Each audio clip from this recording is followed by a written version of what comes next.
Pemirsa, sebanyak 148 koperasi desa Kelurahan Merah Putih KDMP di Kabupaten Buleleng didorong menjadi penggerak ekonomi desa.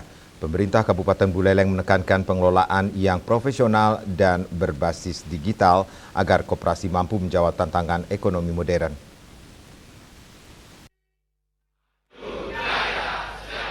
Puncak peringatan Hari Koperasi ke-79 di Kabupaten Buleleng menjadi momentum untuk memperkuat peran Koperasi Desa Kelurahan Merah Putih atau KDMP sebagai penggerak ekonomi masyarakat.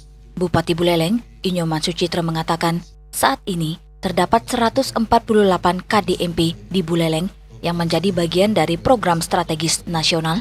Keberadaannya diharapkan mampu memperkuat ekonomi desa dan berjalan berdampingan dengan koperasi yang sudah ada. Saya kira tidak akan ada program-program koperasi di daerah putih yang dengan koperasi-koperasi yang ada. Karena kita kalau di Buleleng kan potensinya luar biasa.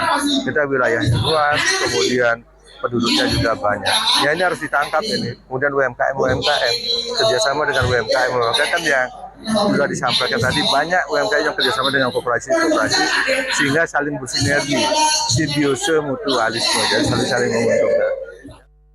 Selain itu, Pemkab Buleleng juga berkomitmen memperkuat kapasitas pengurus, memperbaiki tata kelola organisasi, dan mendorong pengembangan usaha koperasi agar mampu bersaing dan menciptakan lapangan kerja.